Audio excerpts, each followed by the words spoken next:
Hello, magandang gabi sa inyo lahat. So, ito na yung panggabi natin na pag-uusapan. Pero may isiningit lang na video dito. So, pag-usapan muna nga natin ano ba ito.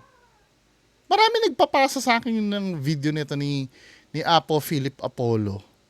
Sometimes kasi hindi na kapanipaniwala ang yung iba. Merong mga bagay na pinapalabas dito na kung akong tatanungin nyo, hindi ko alam kung paano nangyayari. Pero sometimes, may mga bagay na pinapalabas kay Apo Philip Apollo na may logical explanation naman. 'Di ba? So, kung mahuhuli mo siya dun sa isang bagay na yon, parang ganito, yung kay Nomer, may nagtatanggol kay Nomer, Mindmaster na may pinapadebunk sa akin na isang trick ni Nomer Mindmaster na iniisip daw lang, malalaman na daw ni Nomer Mindmaster yung kung ano yung iniisip nung volunteer. Ang sa akin naman kasi, nahuli ko na si Nomer Mindmaster na gumagawa lang talaga ng trick. 'Di ba? I don't give a fuck kung meron siya mga trick na hindi ko kayang i-solve. Pero the fact na 5 trick niya ang na-solve ko na. So, i-expect mo tunay pa yung susunod niyang trick na yon? Huwag mong sabihin sa akin na yung mga na-debunk mo, yun talaga, mga peke yun, pero yung this time gagawin niya totoo na. 'Di ba? So, i-accept mo pa ba yon? Sa dami ng nahuli kay Nomer na trick lang, iisipin mo, totoo na yung iba? Kahit konting pagdududa, magbigay ka naman na. Tirahan mo yung sarili mo ng common sense. Parang ganito, may mga time na nakikita ko mabababaw lang, tapos, alam mo yun, katulad nito ha.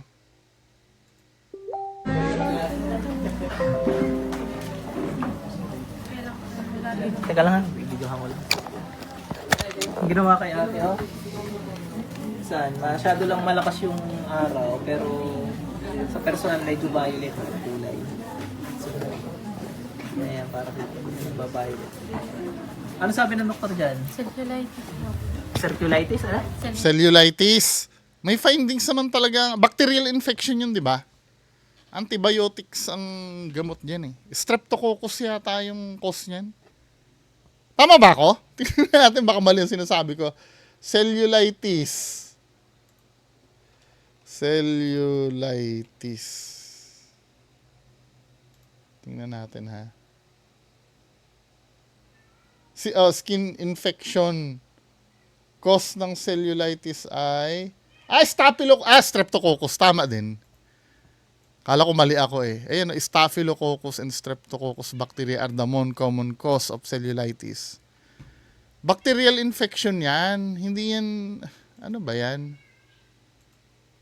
May findings naman pala yung doktor eh. At hindi magsasabi ng findings yun kung hindi in-examine yung yung paa mo. So proven, kung sinabi ng doktor na cellulitis yan, proven na bacterial infection yan. Baka kinunan ka kasi ng blood test niyan.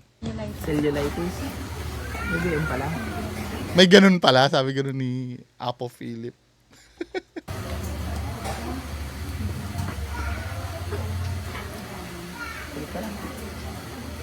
Tapos yun tama, may diagnosis yung doktor na na cellulitis.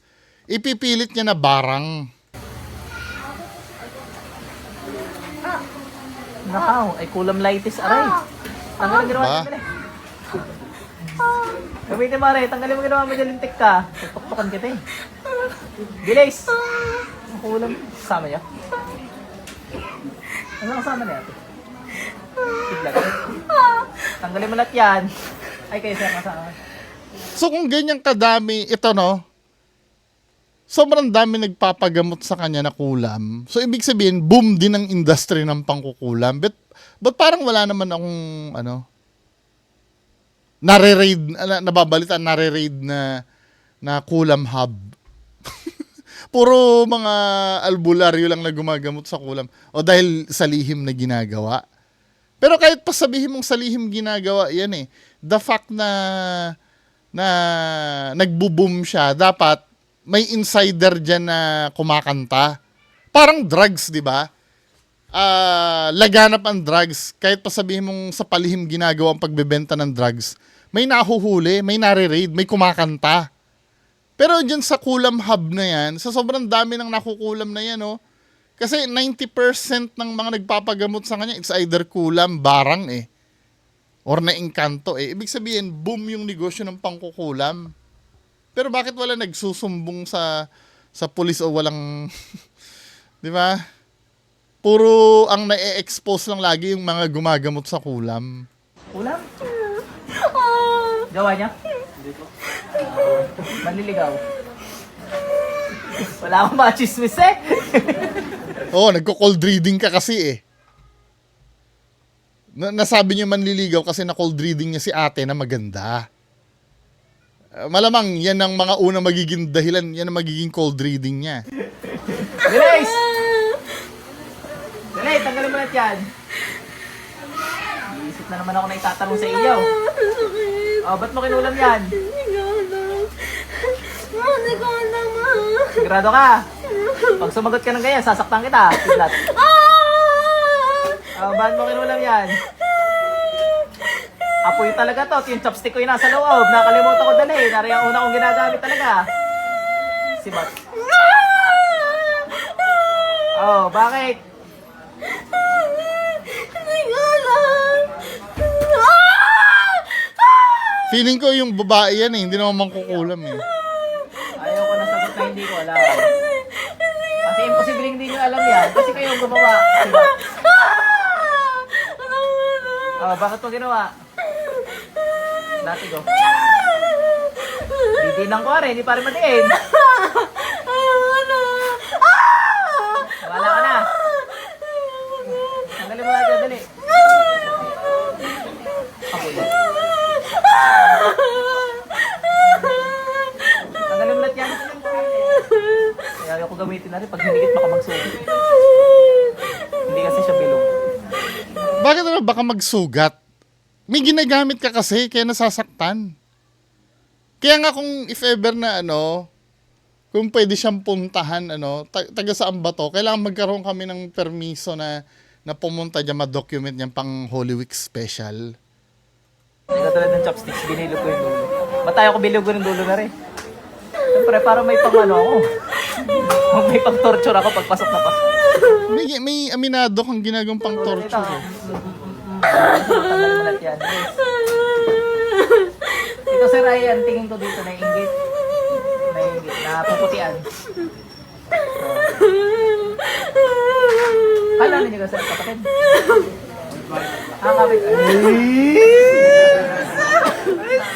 Si sir naman. Araw mga grade 1 ang kausap. Tanggalin mo lahat yan. Feeling ko hindi siya sinaniban eh.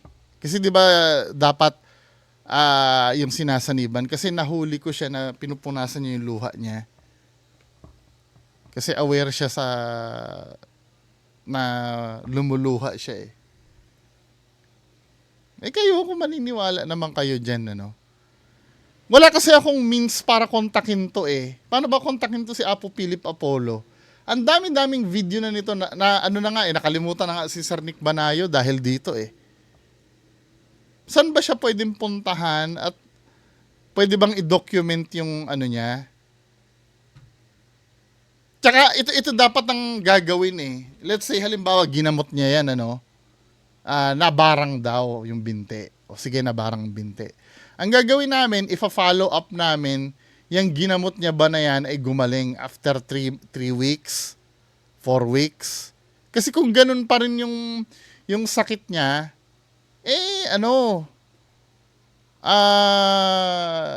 hindi totoo itong ginagawa niya. Kailangan may data tayo na gumaling talaga.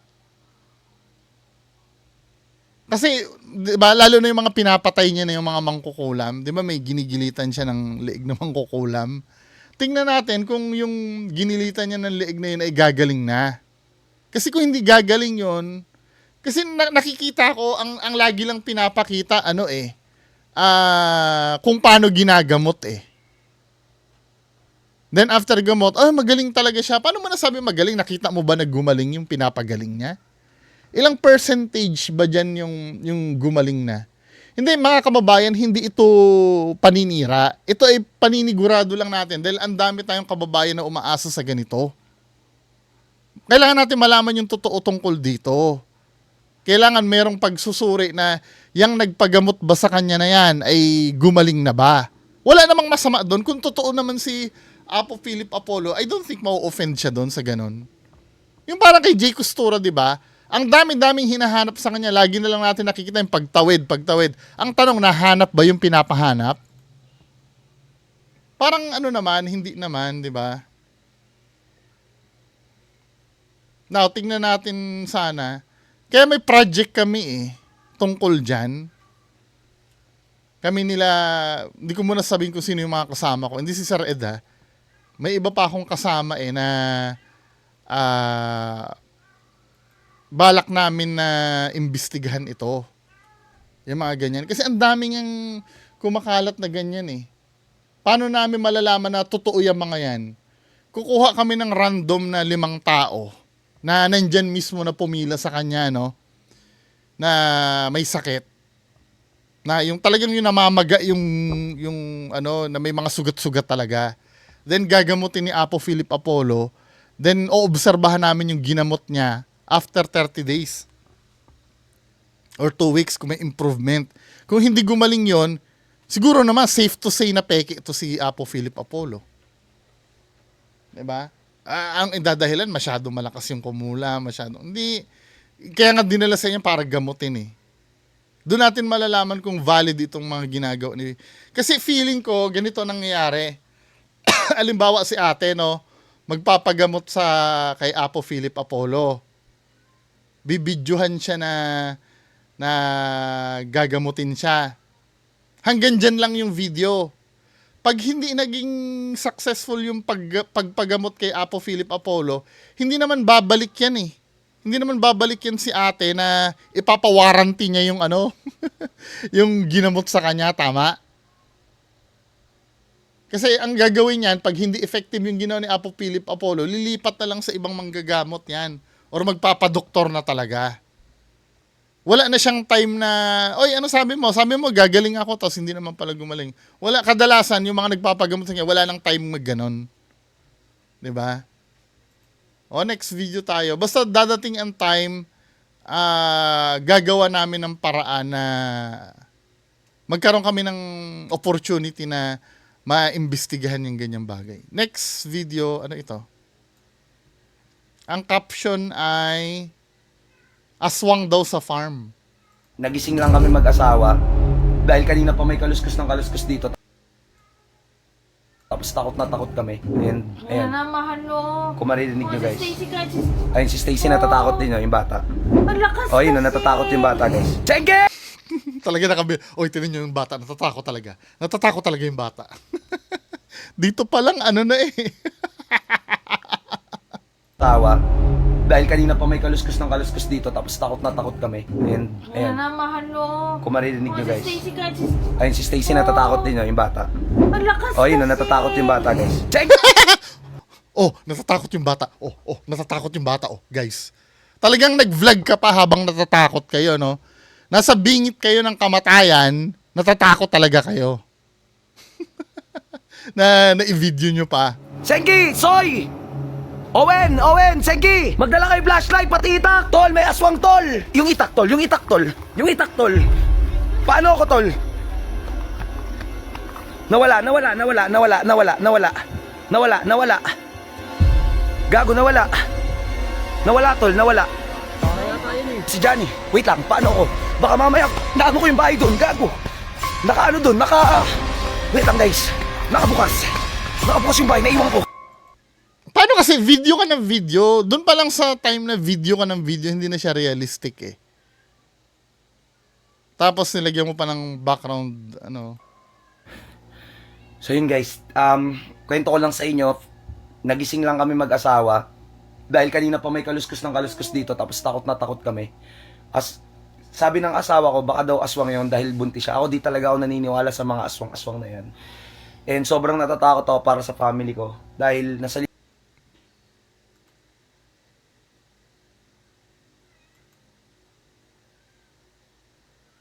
Vlogger to si kuya eh.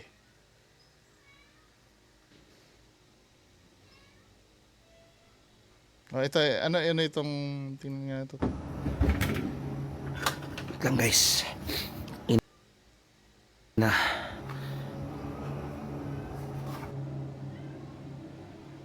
May kumakaluskos dito kanina eh. Pacheck nga ako. Sa ilalim. Wala.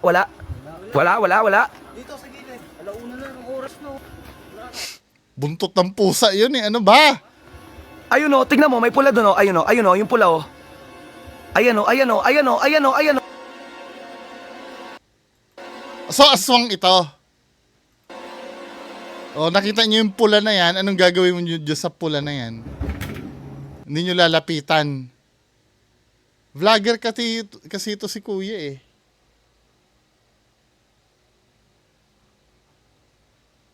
Wala to, man. Okay lang sana yung kung post yan ng ano eh, tapos ang daming naniniwala dito. Saan ba ang lugar nito?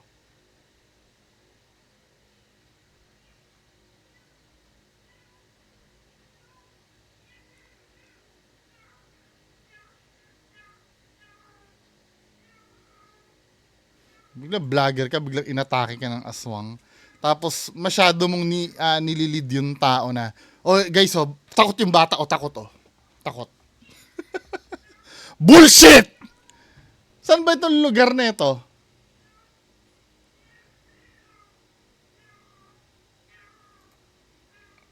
May 1 million followers siya eh. Anyway, mga kababayan ko. Kung fake yan o hindi, fake. Kasi kung hindi fake yan, ang una mong tatawagin dyan barangay, hindi mag-vlog. Oh, ito na yung main video natin. Bilisan na lang natin to, no? Ito ay sa KMJS. Ito, matagal na akong nakakarinig ng mga ganitong kwento before. Yung mga residente na madalas na makasalubong ng lumilipad na kabaong. Sa province namin, may ganyan na ako naririnig dati eh. Tingnan Sa natin. Barangay Asgad sa isla ng Catanduanes, may pinangingilagang daan. Tuwing dumadaan daw kasi ang mga residente roon, meron silang nakakasalubong na lumilipad na ataol. Kaya pala sila 88 noon, nag-content din ng ganyan na lumilipad na kabaong.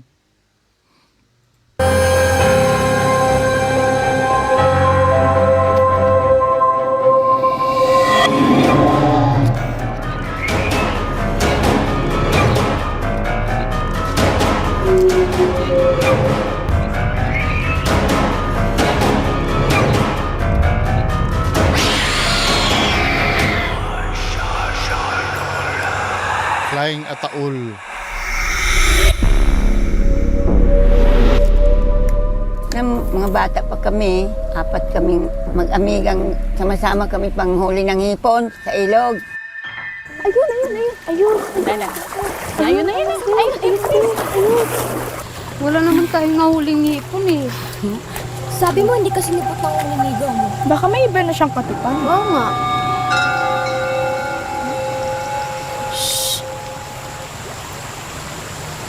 Sandali lang. Parang may sumusulyap sa atin. Na ano? Hindi ko alam. Tara, umuwi na tayo.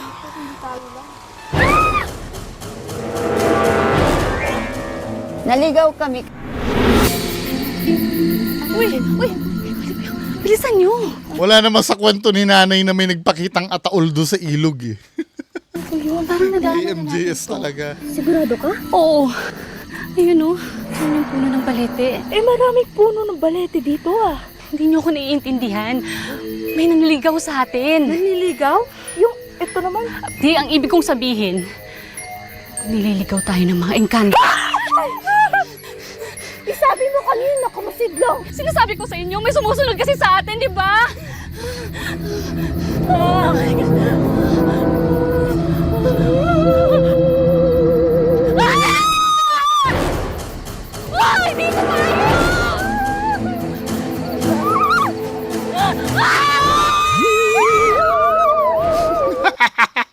Hanap si sound eh, no? I-skip ko na yung reenactment doon na tayo doon sa main gist nung... ano. Dahil sa ilog eh. Kasalanan mo tayo! Huwag na kayo magsisihan. Baligtad para hindi... Doon tayo sa mismong investigation. Pauwi, pagdating namin sa bahay namin, tinanong na kami ng mga magulang kung ano daw ang nangyari sa amin at mga maputla kami. Ano sabi? Ang balahibo namin sa... Ang balahibo namin sa katawan parang nagtarayo. Takbuhan kami pauwi. Pagdating namin sa bahay namin, tinanong na kami ng mga magulang kung ano daw ang nangyari sa amin at mga maputla kami. Ang sabi namin, inaharang kami ng kabaong din sa daan. Sa lahat na dadaan dyan sa tapat na baliting. Pag kayo doon na nadadaan na mga dilimtam, may sasalubong niya sa inyong abulin kayo niyan. Ang nagtataka naman ako, no? Wait lang, no? Let's say, totoo na may lumilipad na kabaong. Sa akin, bakit gano'n sila magparamdam? Yung kabaong yung pinalilipad nila. I mean, anong bilang nung pagpaparamdam na yon sa common sense ng paranormal, yung kabaong yung nakikita. Naiintindihan ko ba kung may magpakitang white lady or tao na pero yung kabaong na lumilipad, kahit sabihin ko na hindi mo pwedeng ibilang sa residual yun eh. Kasi residual, 'di ba? Recording na nakaraan. May nangyari ba na lumipad na kabaong no na kaya niya na record? Or kung intelligent man 'yon, saan kukuha ng kaluluwa yung kabaong? Para magpakita yung kabaong na lumilipad.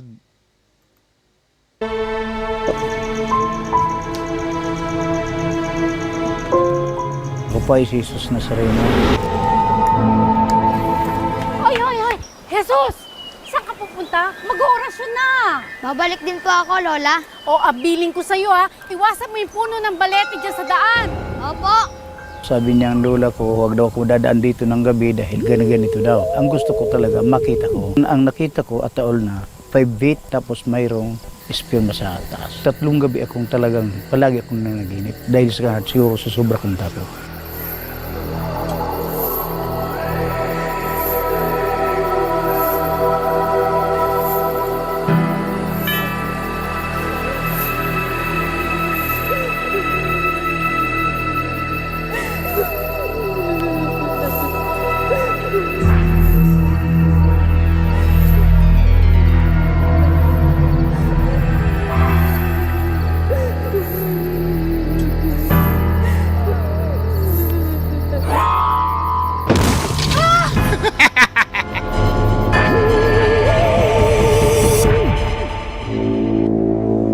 Ako si Lourdes Olivero Suplig. Sa tuwing dumadaan kami doon, lumalakas yung hangin. Tapos kinikalabutan ka na, patingin-tingin ka kaliwa kanan. Nay? Nakukuha ko yung common denominator ng ng kwento nila. Bumalik na lang po kaya tayo. Kahit anong mangyari, huwag kayong lilingon sa balete. Mga anak, andito na tayo. Takpan niyo yung mga mata niyo. Mga anak, sundan niyo lang si nanay. Pakiramdam ko mayroong sumusunod. Diretso, anak, diretso. Diretso lang, anak. Diretso lang.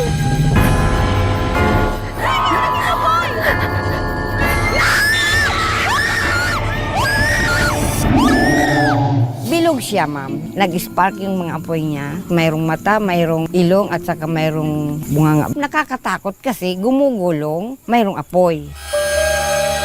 Ang San Telmo ay hinalaw sa salitang Saint Elmo's Fire. Ang karamihan ng mga istorya ng San Telmo nangyayari sa mga bukid, sa mga pagitan na yan, diyan tinatambak yung mga organic material tulad ng mga dahon na pinutol na. At sa matagal na panahon, nagpo-produce ito ng gas dahil sa fermentation. May kumikidlat, mayroong lakas na electric charge, hinihigop itong mga gas na to at nakikitang namumuo yung ball of fire na yan. Ang St. Elmo's Fire kasi, scientific naman yan eh. Kahit nga sa loob ng eroplano, nagpapakita yan eh. Mag-research kayo. Sa tuwing nakakita sila, tumatakbo sila kasi natatakot. Talagang mayroong naaaksidente. Oh, isa yun sa explanation, ano? Kasi kumakalat kasi doon sa lugar, doon sa may balete na yun, talaga may nagpapakita. Feeling ko ito ay pasa-pasa lang ng kwento eh. At yung kwento na yun, yun yung nakakapagpabuo ng mga ganitong uri ng mga pagpaparamdam. Parang feeling ko psychological eh. Napapansin ko, ang common denominator na naaapektuhan ng kwento, yung mga matatanda na dati mga bata pa sila noon. Feeling ko naging panakot sa kanila yan nung bata sila eh. Kaya every time na pumupunta dyan, parang alam mo yon, nagkakaroon sila ng imagination na meron dyan. Diba? Nagkaroon ng mass hysteria. Mayroong diyang nabaliw, nanay ko.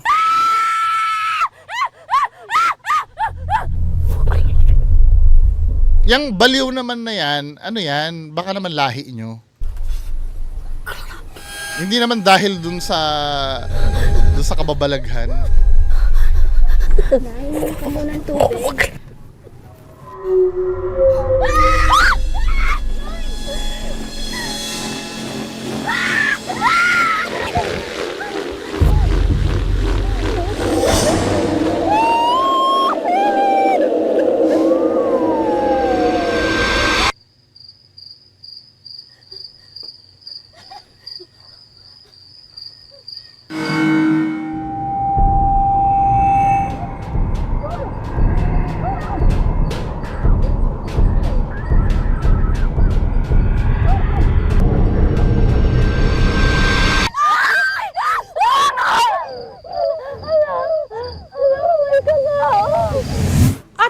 Wala na yatang katapusan ang pagpaparamdam ng Dimanoy mga flying ataol sa mga residente ng Asgad dahil nasundan na naman ito.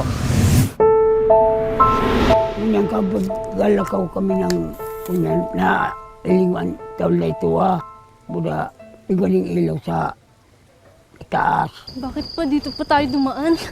Nakilabutan ako dito. Matakot, di kita iiwan. Ano, bata pa rin sila, ano?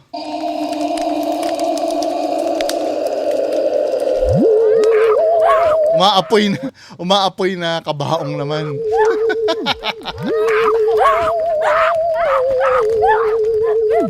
Sama ko siya. Pagkahiling mi ka ito, tigparahiling mi man, kundi natakot ako, nagbalik kami. Padua, yung manggirara ito, nang sakat naman ako sa baliti. Uy, bumalik ka dito. Gusto kong makita kaya sakat ako dumaan. So ikatulo kong sakat. Bumaba ka na dyan. Diyos ko, Bakit ba natatakot ka eh? Wala naman dito. Diba? Wala naman? Oo. Ikaw kasi masyado kang nervyoso.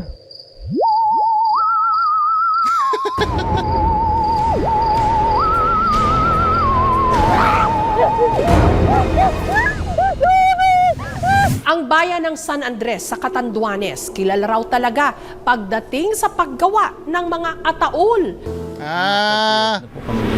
Part na ng culture pala nila yon. So feeling ko nagkalat lang talaga ng ng kwento na kung tutuusin, illogical na magmulto ang ataol. 'Di ba? Pero tingnan natin yung findings ng mga magsusuri. I'm so sure may mga expert na hindi sa hanap buhay. Sasalita. Ang panahon, dito pa lang naggigibukay niya. Kaya nagdakulay niya. Dire-diretso hanggang sa nagdakul na ning ga-order. Digdi sa lugar, ako po ang takbuhan ng mga namatayan. Kung wala kinagagadaan. Kung walang namatay, kami naman ang mamamatay. Nabubuhay kami din sa patay. Paano duman sa ibang barangay, may nauulog na ang taol sa hali sa balete na. Hindi ko po alam ang mga kunyanan sa kudon. Hindi niya daw alam yung kwento doon. ang pagpapakita raw ng mga lumilipad na ataol, isang senyales na merong pwedeng mangyari na hindi kanais-nais.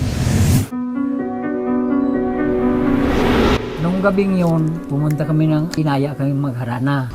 Puro mga matatanda tapos puro yung kwento na yun, puro galing kabataan pa nila. Practice tayo. Tara. Sige.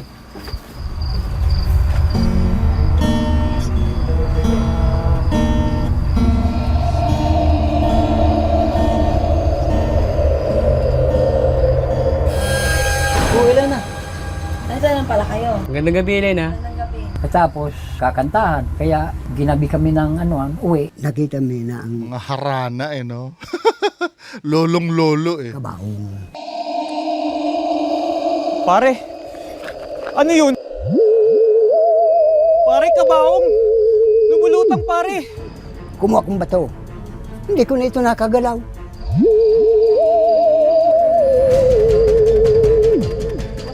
Sabi ko, pare, takbo tayo. Dati, ang iba nagsasabi ng ganyan. Hindi naman kami naniniwala. Nung pagkakataon nga yung nakita namin, saka kami naniwala noon. Kasi ang hirap nito, puro mga accounts lang na kwento lang. 'Di ba? Sa bagay, wala pa namang cellphone noong panahon nila. Wala pang mapapagkunan ng proof. Pero ang lagi ko nakikita, puro kabataan ang nakakakita Yun ang common denominator Feeling ko, ano lang to.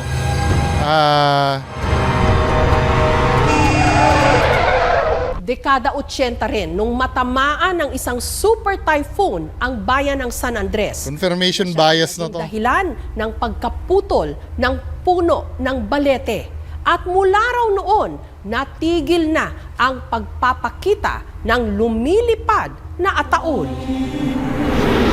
Confirmation bias yun, yung ganon.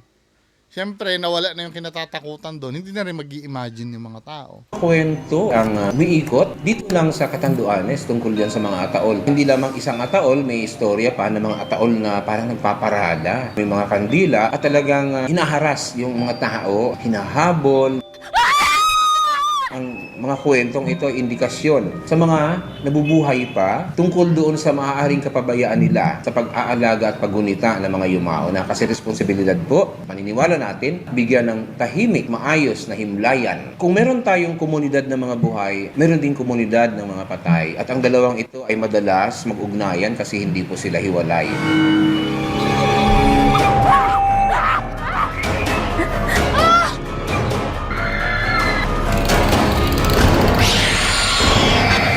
Kung may makakasalubong ka ring ataol sa daan, ano kaya ang iyong gagawin? Hindi naman na-solve yung misteryo. Pero feeling ko lang yun kwento lang yun na nagpasa-pasa. Kung meron man silang sinasabi na experience nila, hindi malinaw. Palagi nangyayari yun gabi. Tapos kadalasan mga kabataan yung nakakakita. Ang mga nagkikwento, mga lolo, during nung time na bata pa sila. So malamang lang yun, kung hindi imagination, mass hysteria yun nangyari. Or pananakot sa kanila yon ng mga magulang nila para hindi sila magpagabi sa daan. Same concept nung mga aswang, no? Sinasabi nila, panakot daw ang aswang sa kanila unique kasi ang industry sa kanila paggawa ng kabaong. Siguro yun yung kasi kahit saan mo tingnan, illogical na na magmulto ang kabaong 'Di ba? Anyway, mga kababayan ko, yan lang po muna mapag-usapan natin ngayong gabi. Magandang gabi sa inyo lahat. Bye-bye.